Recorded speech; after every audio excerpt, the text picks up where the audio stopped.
어차피 어머니 연금으로 갚으면 되잖아요. 사위의 말이 귀에 꽂혔습니다. 정명자는 설거지하던 손을 멈췄습니다. 72년을 살면서 이런 말을 들을 줄은 몰랐습니다. 40년 동안 간호사로 일하며 남을 돌봤고 딸을 키우며 가족을 돌봤는데 이제 자신은 돈줄이 되어 있었습니다. 어머니도 여기서 공짜로 사시는데 그 정도는 내셔야죠. 공짜로. 명자는 부엌 바닥에 그대로 주저앉고 싶었습니다.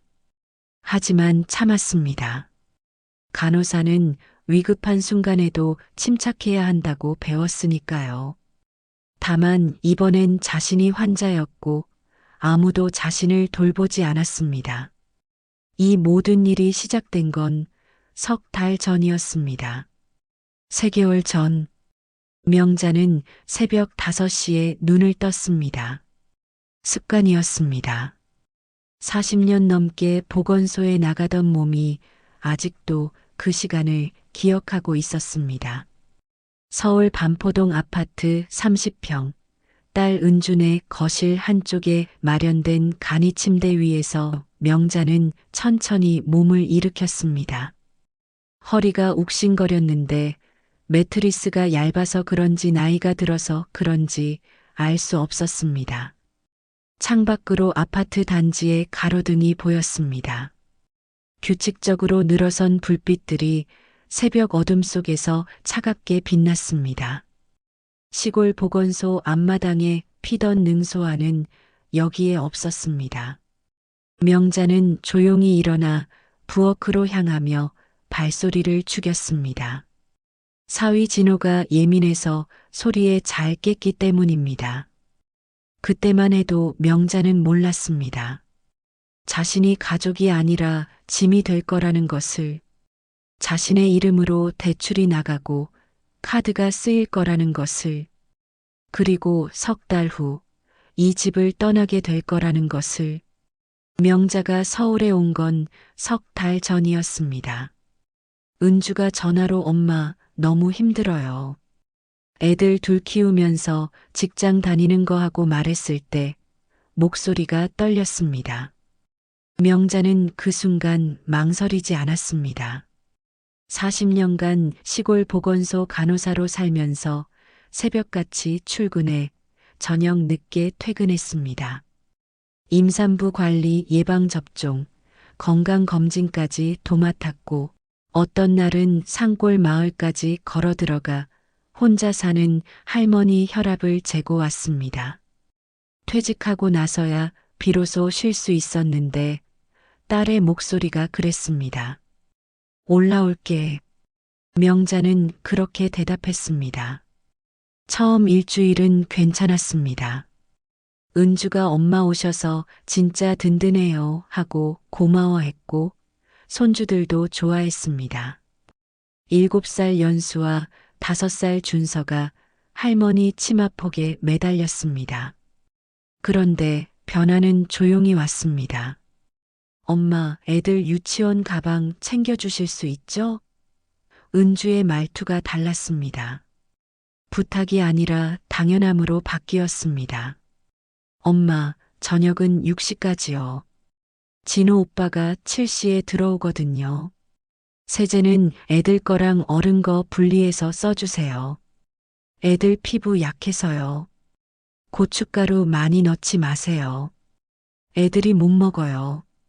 명자는 알아차렸습니다. 자신이 엄마에서 가사도우미가 되고 있다는 것을. 시골 보건소 시절이 그리웠습니다. 환자들이 간호사님하고 부를 때의 그 존중과 아프다고 찾아온 사람들에게 위로가 되어주던 시간이 그리웠습니다. 지금은 달랐습니다. 아침 6시에 아이들 도시락을 싸고 7시에 유치원 가방을 챙기고 8시에 아이들을 등원시켰습니다. 돌아와서 설거지를 하고 빨래를 돌리고 널었습니다. 점심을 먹고 오후 3시에 다시 유치원으로 갔다가 돌아와서 간식을 주고 5시부터 저녁을 준비했습니다. 병원에서 일할 때보다 더 바빴는데 이상하게도 예전엔 보람이 있었지만 지금은 그저 지쳤습니다. 어느 날 저녁 사위 진호가 TV를 보며 어머니, 국이 좀 짜네요 하고 말했습니다. 명자가 고개를 들었지만 진호는 명자를 보지 않고 화면만 보며 다음엔 싱겁게 해주세요 했습니다.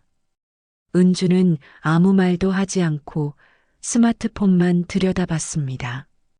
명자는 부엌으로 돌아가 설거지를 하면서 창밖을 봤습니다. 30층 높이에서 내려다 보이는 서울의 야경이 낯설었습니다. 저 아래 어딘가에 자신과 비슷한 노인들이 있을 것 같았습니다. 딸네 집에 와서 보이지 않는 사람이 된 누군가가 밤 11시가 넘어서야 명자는 거실 간이 침대에 누웠습니다. 온몸이 쑤시고 허리가 아팠으며 발바닥이 화끈거렸습니다. 은준의 방과 사위 방에서 불이 꺼지자 집안이 조용해졌습니다. 명자는 천장을 올려다봤습니다. 형광등이 꺼진 자리에 희미한 잔상이 남아 있었습니다. 은퇴했는데 왜 더 힘들까? 그 생각이 머릿속을 맴돌았습니다. 핸드폰이 진동했습니다. 시골 동창 순옥이가 보낸 카톡이었습니다. 명자야, 다음 주 목요일에 우리 모임 있어. 올 수 있지? 명자는 답장을 쓰려다 멈췄습니다. 다음 주 목요일에는 은주가 회의가 있다고 했고 아이들을 일찍 데려와야 한다고 했습니다. 명자는 다음에라고 답장하려다 그냥 화면을 껐습니다. 어둠 속에서 명자는 눈을 감았습니다. 내일 아침에도 새벽 5시에 일어날 것이고 또 하루가 시작될 것입니다. 거실 창문 너머로 아파트 단지의 가로등이 여전히 빛나고 있었습니다. 차갑고 규칙적이고 감정 없는 빛이었습니다. 명자는 그 빛을 보며 생각했습니다. 여기는 자신의 자리가 아니라는 것을, 하지만 돌아갈 곳도 없다는 것을, 그리고 아직은 몰랐습니다. 곧 자신의 이름으로 3천만 원의 대출이 나갈 거라는 것을, 자신의 카드가 무단으로 쓰일 거라는 것을, 그리고 결국 이 집을 떠나게 될 거라는 것을. 명자가 우편함을 연 건 순전히 우연이었습니다. 평소엔 은주가 확인했지만 그날은 은주가 야근이었고 명자가 아이들과 산책을 나갔다가 1층 우편함 앞을 지나쳤습니다. 흰 봉투가 삐죽 튀어나와 있었습니다. 명자는 무심코 꺼냈다가 글자가 눈에 들어왔습니다. 대출 연체 안내, 채무자 정명자. 명자의 손이 떨렸습니다. 아이들이 옆에서 할머니, 뭐야? 하고 물었지만 명자는 대답하지 못하고 봉투를 든 손만 식어갔습니다. 집으로 돌아와 은행에 전화를 걸자 상담원의 목소리가 또렷했습니다. 네, 정명자 고객님. 작년 9월에 신용대출 3천만 원이 실행되었고요. 현재 2달치 이자가 연체 상태입니다. 명자는 제가 대출을 받았다고요? 하고 물었지만 상담원은 네, 본인 명의로 확인됩니다. 신분증 사본과 인감증명서로 처리되었습니다. 하고 답했습니다. 전화를 끊고 소파에 주저앉았습니다. 3천만 원. 자신은 대출을 받은 적이 없었습니다. 은주가 돌아온 건 밤 9시였습니다. 명자는 거실 테이블에 그 편지를 펼쳐놓고 기다렸습니다. 엄마, 왜 안 주무세요? 은주가 가방을 내려놓으며 물었습니다. 은주야. 명자가 편지를 밀었습니다. 은주의 얼굴이 굳었고 잠시 침묵이 흘렀습니다. 아, 이게 뭐니? 명자의 목소리는 떨리지 않았습니다. 40년 간호사 생활이 가르쳐 준 것이었습니다. 다급한 순간에도 침착해야 한다는 것을. 엄마, 그게 아니라 내가 대출을 받았다는데 3천만 원을. 은주가 한숨을 쉬고 소파에 털썩 앉았습니다. 미안해요, 엄마. 진호 오빠가 사업 자금이 필요했어요. 내 도장을 썼어? 엄마 방에 있길래 잠깐만 빌린 거예요. 명자는 딸을 바라봤습니다. 잠깐만 빌렸다. 그 말이 귓가에 맴돌았습니다. 은주야, 그건 범죄야. 엄마. 은주의 목소리가 높아졌습니다. 범죄라니요, 그게. 가족끼리 뭘 그렇게까지. 가족이면 허락도 안 받아? 허락 받으려고 했는데 엄마가 안 해주실 것 같아서. 명자는 입을 다물었습니다. 말이 나오지 않았습니다. 은주가 한숨을 쉬며 엄마 잠깐이야. 다음 달이면 갚을 거예요 하고 말했습니다. 그리고 무심하게 웃었습니다. 마치 대수롭지 않은 일이라는 듯이. 진호 오빠 사업 잘 되고 있어요. 걱정 마세요. 은주는 자리에서 일어나 방으로 들어가며 내일 얘기해요. 저 피곤해서 했습니다. 문이 닫혔습니다. 명자는 거실에 혼자 남았고 테이블 위에 편지가 형광등 불빛에 하얗게 빛났습니다. 며칠이 지났지만 은주는 명자를 피했습니다. 아침 일찍 나가고 저녁 늦게 들어왔으며 전화도 받지 않았습니다. 사위 진호는 달랐습니다. 오히려 명자 앞에서 태어냈습니다. 어느 날 저녁 진호가 술에 취해 돌아왔습니다. 넥타이가 삐뚤어져 있었습니다. 어머니, 저녁하셨어요? 명자는 대답하지 않고 설거지를 했습니다. 진호가 냉장고에서 맥주를 꺼내 소파에 앉아 깡통을 땄습니다. 어머니, 대출건. 걱정 마세요. 명자가 고개를 돌렸습니다. 갚을 거예요. 제 사업 곧 잘 될 거니까. 그럼 내 이름으로 받지 그랬어요. 명자의 목소리는 낮았습니다. 진호가 웃었습니다. 비웃는 것 같았습니다. 제 신용으로는 안 나와요. 어머니가 공무원 연금 받으시잖아요. 그게 더 유리하거든요. 그래도 허락은 받아야지. 허락요? 진호가 맥주를 한 모금 마셨습니다. 어차피 어머니가 받을 연금으로 갚으면 되잖아요. 한 달에 이자가 얼마나 된다고. 명자의 손이 멈췄습니다. 뭐라고요? 연금 매달 나오시잖아요. 거기서 조금씩 떼면 되죠. 어머니도 여기서 공짜로 사시는데 그 정도는 내셔야죠. 공짜로. 그 말이 명자의 가슴을 쳤습니다. 제가 공짜로 산다고요? 아니면요? 방세도 안 내시고 밥도 얻어먹고 전기세 수도세도 다 저희가 내는데. 명자는 진호를 바라봤습니다. 사위의 얼굴이 낯설었습니다. 저는 아이들 돌보고 밥하고 청소하고 그래봤자 가사 도우미 쓰면 월 100만 원이에요. 어머니 연금이 그것보다 많잖아요. 진호가 다시 맥주를 마셨습니다. 솔직히 말씀드리면 저희도 어머니 계셔서 힘들어요. 방도 좁고 신경 쓸 것도 많고 그래도 참고 모시는 거예요. 명자는 더 이상 듣고 싶지 않았습니다. 부엌을 나와 거실 간이 침대로 갔습니다. 뒤에서 진호의 목소리가 들렸습니다.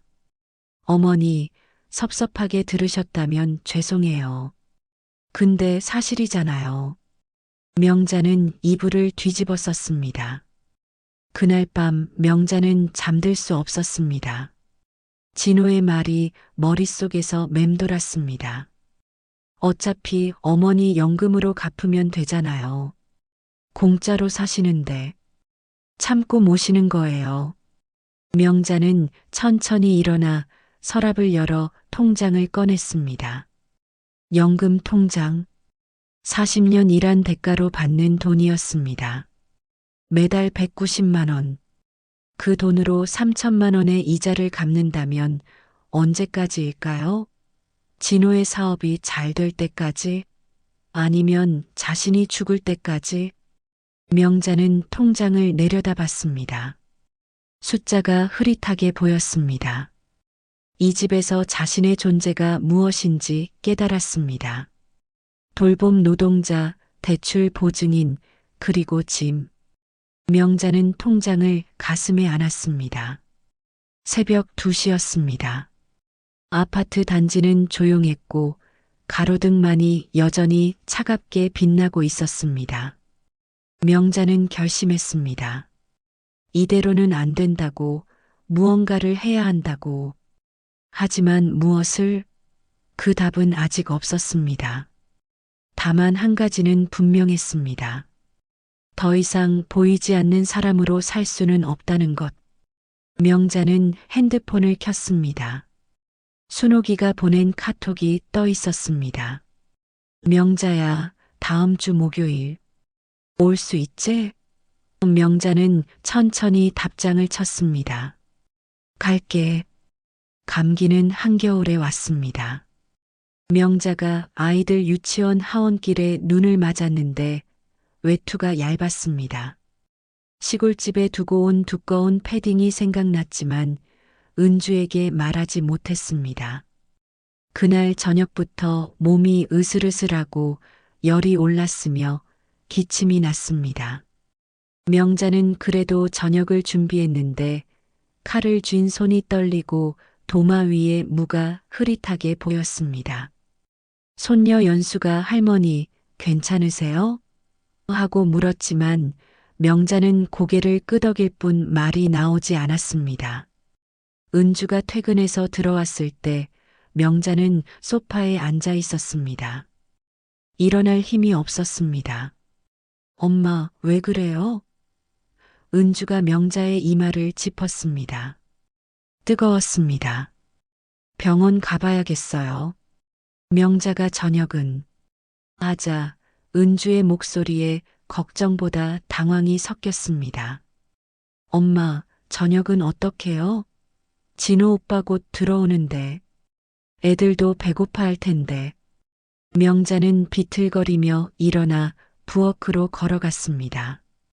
제가 할게. 엄마, 정말 괜찮아요? 응. 명자는 가스레인지에 불을 켰습니다. 손이 떨렸습니다. 다음 날 새벽 명자는 화장실에서 쓰러졌습니다. 눈앞이 핑 돌고 바닥이 차가웠습니다. 은주가 구급차를 불러 응급실로 실려갔습니다. 폐렴 초기 증상입니다.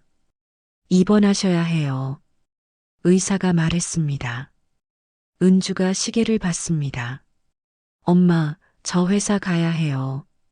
오늘 중요한 미팅이 있어서. 입원 수속은 혼자 하실 수 있죠? 명자는 고개를 끄덕였습니다. 은주가 나가자 명자는 응급실 침대에 혼자 남았습니다. 간호사가 와서 링거를 꽂았습니다. 젊은 간호사였는데 명자가 40년 전 처음 일할 때와 비슷한 나이였습니다. 힘드시죠? 조금만 참으세요. 간호사의 목소리가 다정했습니다. 명자는 그 목소리를 들으며 눈물이 났지만 참았습니다.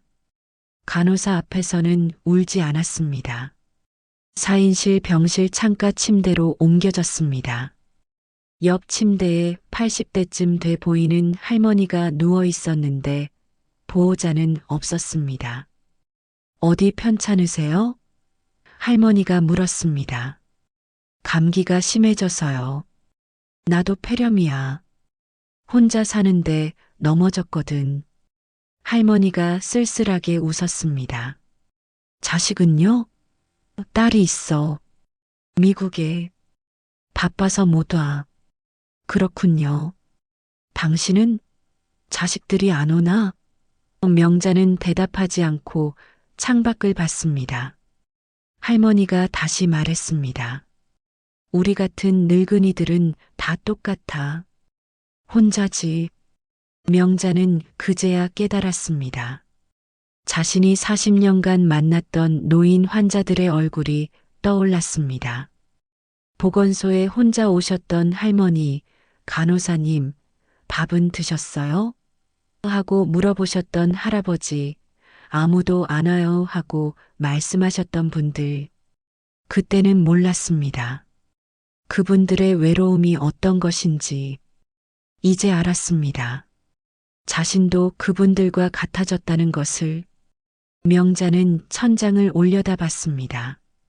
링거 약물이 천천히 떨어졌습니다. 똑똑. 그 소리가 시간을 세는 것 같았습니다. 은주는 사흘에 한 번 왔습니다. 짧게 들렀다 갔습니다. 엄마 상태 어때요?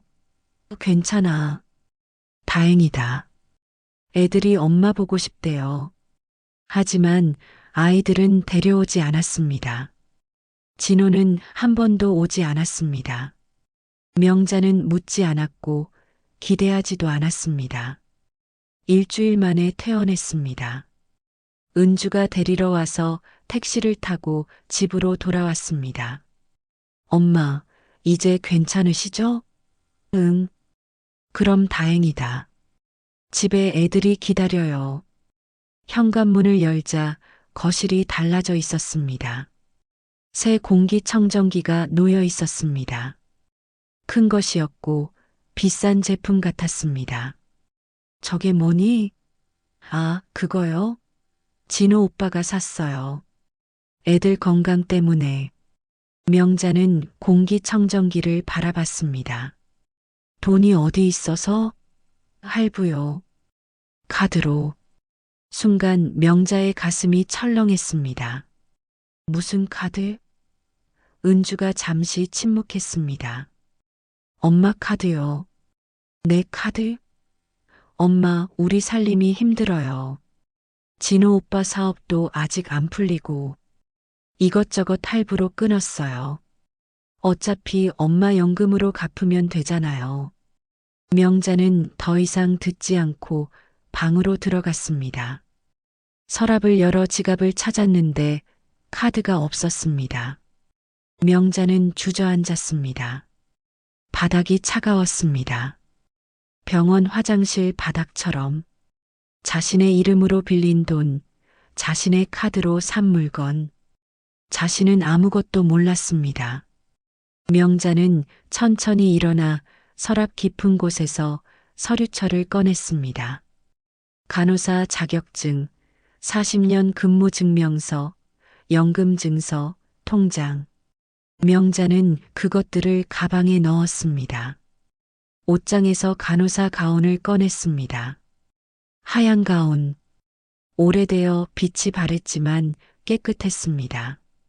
명자는 가운을 쓰다듬었습니다. 40년 동안 남을 돌봤던 그 손으로 이제는 자신을 지켜야 했습니다. 명자는 가방을 닫고 핸드폰을 켰습니다. 순옥이에게 전화를 걸었는데 벨이 울렸습니다. 여보세요? 순옥아, 나야. 명자야. 오랜만이다. 어떻게 지내? 순옥아. 명자의 목소리가 떨렸습니다. 나 좀 도와줄 수 있어? 전화 너머로 순옥의 목소리가 따뜻하게 들렸습니다. 당연하지. 무슨 일인데? 명자는 창밖을 봤습니다. 서울의 하늘이 흐렸지만 명자의 마음은 조금 밝아졌습니다. 처음으로 누군가에게 도움을 청했고 처음으로 자신을 위해 움직이기 시작했습니다. 40년 동안 남을 돌봤던 그 손이 이제는 자신의 존엄을 지키기 위해 움직였습니다. 명자는 가방을 들었습니다. 무거웠지만 견딜만 했습니다. 거실에서 은주의 목소리가 들렸습니다. 엄마, 저녁 준비 안 하세요? 명자는 대답하지 않고 문을 열어 밖으로 나갔습니다. 주말 아침 은주 가족이 짐을 꾸렸습니다. 엄마, 우리 강원도 펜션 가요. 이틀 있다 올게요. 명자는 고개를 끄덕이며 대답했습니다. 그래. 냉장고에 반찬이 있으니 혼자서도 괜찮을 것 같았습니다. 은주는 서둘러 나갔고 아이들이 할머니 안녕 하고 손을 흔들었습니다. 문이 닫히자 집안이 조용해졌습니다. 명자는 처음으로 이 집에서 혼자 남게 되었습니다. 창밖으로 은준의 차가 나가는 게 보였습니다. 점점 멀어지더니 골목 저편으로 사라졌습니다. 명자는 그제야 움직이기 시작했습니다. 가방을 꺼내 서랍을 열었습니다. 옷가지들을 하나씩 넣었는데 많지 않았습니다. 겨울 외투 한 벌과 니트 몇 장, 바지 두 벌이 전부였습니다. 40년을 일했지만 가진 게 별로 없었습니다. 늘 남을 챙기느라 정작 자신은 챙기지 못했던 세월이었습니다.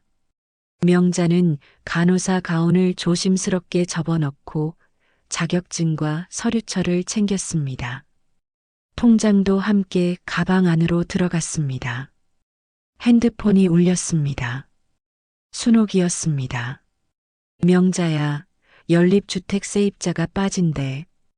다음 주면 전세금 돌려받을 수 있어. 명자는 안도의 한숨을 쉬었습니다. 그래, 고마워. 순옥의 목소리가 따뜻하게 이어졌습니다. 바닷가 마을 집도 알아봤어. 월세인데 30만 원이면 돼. 명자야, 잘 결정했어. 여기 와. 우리 같이 살자. 명자는 눈시울이 뜨거워지는 걸 느끼며 참았습니다. 그래, 갈게. 전화를 끊고 잠시 앉아 있었습니다. 40년 동안 살았던 시골 연립주택이 떠올랐습니다. 보건소에서 걸어서 10분 거리에 있던 좁았지만 자신의 집이었던 곳. 서울로 올라오면서 새를 낳았을 때는 잠깐만이라고 생각했는데 어느새 석 달이 지나 있었습니다. 이제 돌아갑니다. 시골로. 아니, 정확히는 새로운 곳으로. 강원도 바닷가 마을, 순옥이 사는 그곳으로. 오후가 되어 짐 정리가 끝났습니다. 명자는 거실을 둘러봤습니다. 석 달을 살았지만 자신의 흔적은 거의 없었습니다. 간이 침대와 작은 서랍장, 그게 전부였습니다. 부엌으로 가서 냉장고를 열었습니다. 자신이 만든 반찬들이 가지런히 놓여 있었습니다. 김치, 된장찌개, 멸치볶음, 시금치나물. 명자는 그것들을 용기에 담아 냉장고에 다시 넣고 메모를 붙였습니다. 데워 먹어라. 짧은 글씨였습니다. 식탁으로 가서 종이를 꺼내 펜을 들었습니다. 편지를 쓰기 시작했는데 손이 멈췄습니다. 무엇을 써야 할까 생각하다가 천천히 글자를 이어갔습니다. 은주야, 엄마는 괜찮다. 평생 남을 돌봤으니 이제 나를 돌볼 거야. 너를 원망하진 않는다. 내가 힘든 것도 안다. 하지만 엄마도 힘들었어. 엄마가 떠나서 내가 불편할 거야. 그게 엄마가 있어서가 아니라 엄마가 해주던 일들 때문이겠지. 괜찮아. 그것도 내가 배워야 할 거야. 내가 엄마를 그리워하는 날이 오면 그건 미안함이 아닌 사랑이길 바란다. 엄마는 강원도로 간다. 바다가 보이는 곳이래. 전화번호는 바뀌지 않을 거야. 보고 싶으면 연락해. 엄마도 너를 사랑한다. 엄마가. 명자는 편지를 접어 식탁 위에 놓았습니다. 짐을 들고 현관으로 향했습니다. 무겁지 않았습니다. 신발을 신고 문고리를 잡았다가 잠시 멈췄습니다.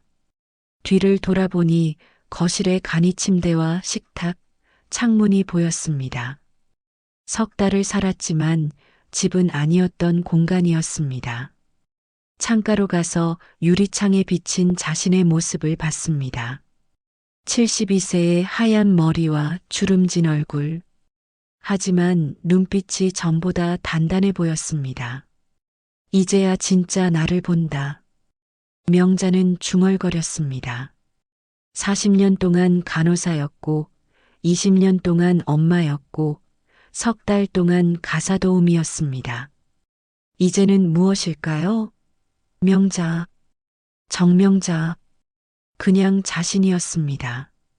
작은 미소가 지어졌습니다. 진짜 미소였습니다. 명자는 짐을 들고 문을 열었습니다. 복도와 엘리베이터 불빛이 보였고 한 걸음 내디뎠습니다. 뒤에서 문이 천천히 닫히며 딸깍 소리를 냈지만 명자는 멈추지 않고 앞으로 걸어갔습니다. 엘리베이터 버튼을 눌러 1층으로 내려가는 동안 거울에 비친 짐을 든 자신의 모습을 봤습니다. 떠나는 모습이었지만 두렵지 않았습니다. 엘리베이터가 1층에 멈추고 문이 열리자 밖은 밝았습니다. 겨울 햇살이 눈부셨습니다. 명자는 아파트 단지를 빠져나와 버스 정류장에 섰습니다. 핸드폰을 꺼내 순옥이에게 문자를 보냈습니다. 지금 출발한다. 저녁쯤 도착할 거야. 답장이 바로 왔습니다. 기다릴게. 미역국 끓여놓을게. 조심히 와. 버스가 왔습니다. 명자는 올라타서 요금을 내고 뒷자리에 앉았습니다. 창밖으로 아파트 단지가 멀어졌습니다. 30층 높이의 똑같은 건물들이 점점 작아졌습니다. 버스는 강원도로 향했습니다. 바다가 있는 곳, 새로운 시작이 있는 곳으로. 명자는 가방을 무릎에 올려놓았습니다. 안에 들어있는 간호사 가운이 느껴졌습니다. 나도 이제 나를 간호해야겠다. 명자는 조용히 말했습니다. 버스가 서울을 벗어나 고속도로로 접어들었습니다. 명자는 눈을 감았습니다. 피곤했지만 편안했습니다. 새로운 삶이 기다리고 있었는데 어떤 삶일지는 몰랐습니다. 하지만 두렵지 않았습니다. 이번에는 자신이 선택한 삶이었으니까. 해가 서쪽으로 기울어가는 동안 버스는 계속 달렸습니다. 명자는 작지만 진짜인 미소를 지었습니다. 첫 아침은 파도 소리로 시작되었습니다. 명자는 눈을 떴습니다. 새벽 5시. 여전히 같은 시간이었지만 이곳은 달랐습니다. 강릉 바닷가 마을. 순옥이 구해준 단칸 월세집. 작았지만 온전히 자신만의 공간이었습니다. 명자는 천천히 일어나 창문을 열었습니다. 차가운 바람이 얼굴을 스쳤고 파도 소리가 밀려왔습니다.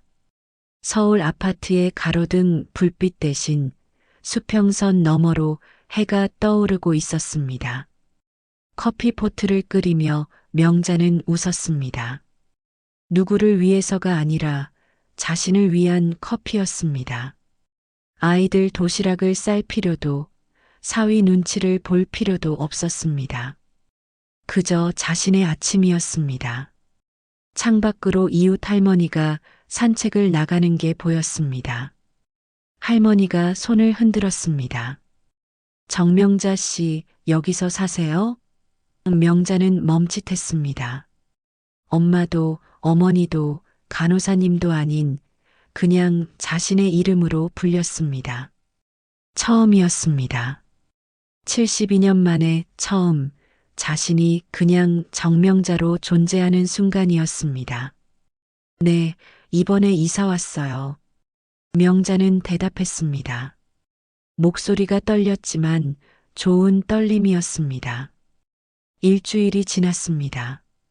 명자는 매일 아침 바다를 봤습니다. 순옥과 함께 시장에 갔습니다. 스스로 고른 반찬을 샀고 스스로 식탁을 차렸습니다. 오래간만에 자신이 먹고 싶은 것을 요리했습니다. 매운 고추장찌개, 짭짤한 조기구이. 누가 너무 맵다, 너무 짜다 하고 말하지 않았습니다. 순옥이 자주 놀러 왔습니다. 둘은 차를 마시며 이야기를 나눴습니다. 명자야, 여기 와서 얼굴이 펴졌다. 순옥이 말했습니다. 그래, 응. 서울 갔다 온 뒤로 계속 어두워 보였는데 이제 예전 모습 같아. 명자는 거울을 봤습니다. 주름은 여전했고 머리는 여전히 하였습니다. 하지만 눈빛이 달랐습니다. 살아 있었습니다. 이웃 사람들과도 인사를 나눴습니다. 옆집 아주머니는 혼자 사세요? 하고 물었습니다. 네. 외롭지 않으세요? 명자는 잠시 생각했습니다. 외로울까요? 아니었습니다. 서울 아파트에서 가족들과 함께 있을 때가 더 외로웠습니다. 괜찮아요. 여기가 좋아요. 열흘째 되던 날 명자는 간호사 가운을 꺼냈습니다. 오래되고 빛바랜 하얀 가운. 40년의 흔적이 묻어있는 옷이었습니다. 명자는 가운을 입어봤습니다.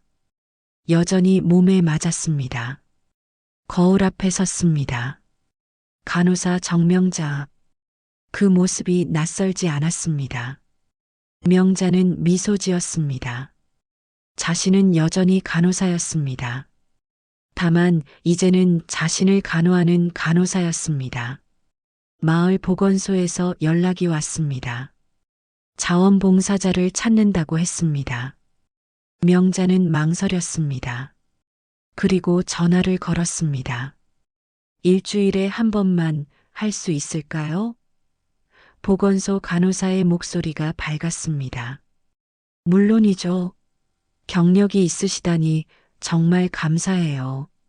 명자는 전화를 끊고 창밖을 봤습니다. 바다가 햇빛에 반짝였습니다.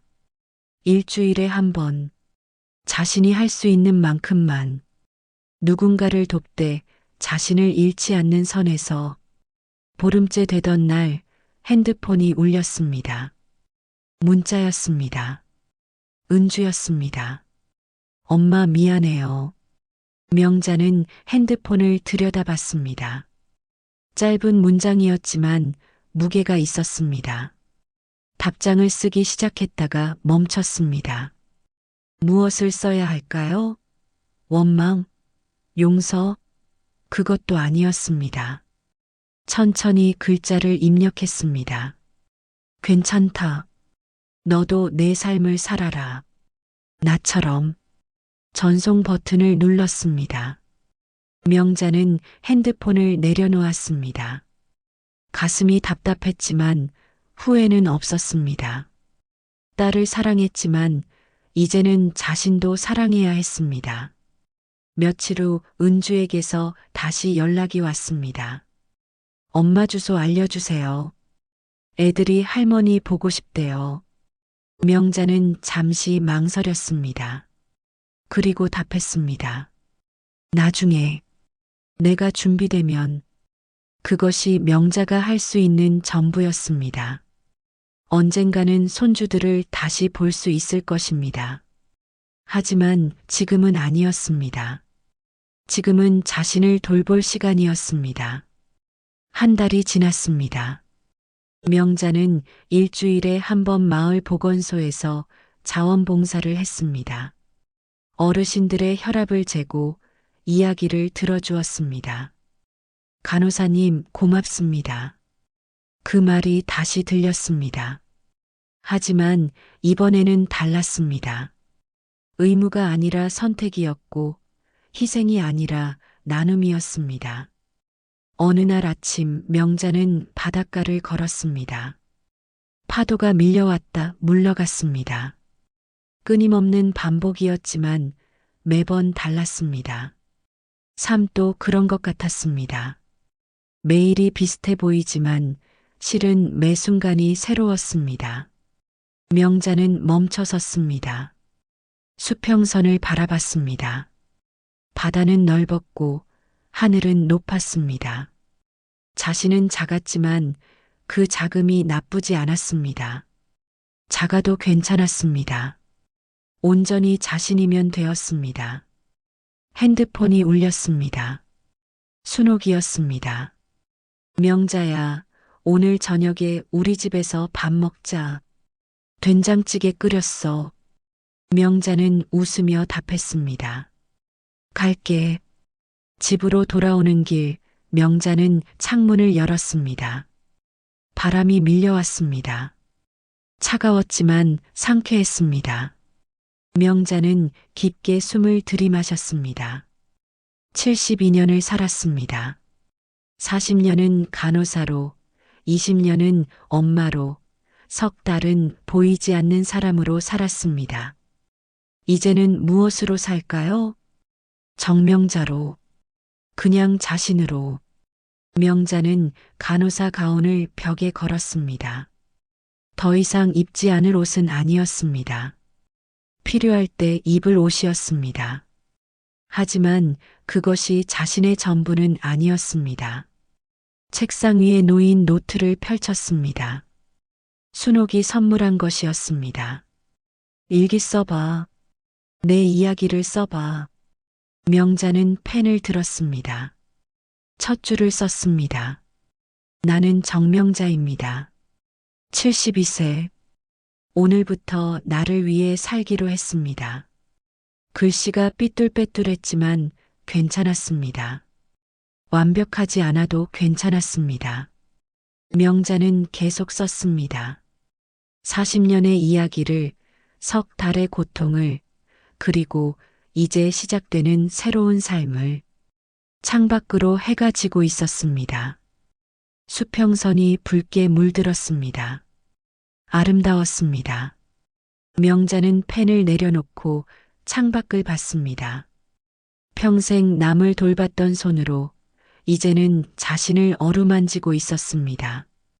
평생 남의 상처를 치료했던 마음으로 이제는 자신의 상처를 보듬고 있었습니다. 명자는 웃었습니다. 작지만 진짜 미소였습니다. 바람이 불어왔습니다. 파도가 밀려왔습니다. 내일도 해가 뜰 것입니다. 명자는 그 내일을 기다렸습니다. 두렵지 않았습니다. 이번에는 자신이 선택한 내일이었으니까. 거실 한쪽에 놓인 작은 화분에서 새싹이 돋아나고 있었습니다. 명자가 일주일 전에 심은 능소와 씨앗이었습니다. 시골 보건소 앞마당에 피던 그 꽃. 여기서도 필 수 있을까요? 명자는 물을 주었습니다. 조심스럽게, 정성스럽게, 마치 자신을 돌보듯이. 천천히 자라렴. 서두르지 말고. 명자는 중얼거렸습니다. 자신에게 하는 말이기도 했습니다. 밤이 되었습니다. 명자는 침대에 누웠습니다. 간이 침대가 아니라 제대로 된 침대였습니다. 딱딱하지도 삐걱거리지도 않았습니다. 편안했습니다. 눈을 감았습니다. 파도 소리가 들렸습니다. 자장가 같았습니다. 명자는 스르르 잠이 들었습니다. 꿈을 꿨습니다. 능소아가 만발한 정원에서 하얀 가운을 입은 자신이 웃고 있었습니다. 혼자였지만 외롭지 않았습니다. 행복했습니다. 새벽 5시 명자는 눈을 떴습니다. 습관은 여전했습니다. 하지만 이제는 달랐습니다. 일어나야 해서가 아니라 일어나고 싶어서 일어났습니다. 창문을 열었습니다. 바다가 보였습니다. 파도가 밀려왔습니다. 명자는 깊게 숨을 들이마셨습니다. 좋은 아침. 누구에게 하는 말일까요? 바다에게? 하늘에게? 아니었습니다. 자신에게 하는 말이었습니다. 정명자에게 72년 만에 처음으로 자신에게 건네는 아침 인사였습니다.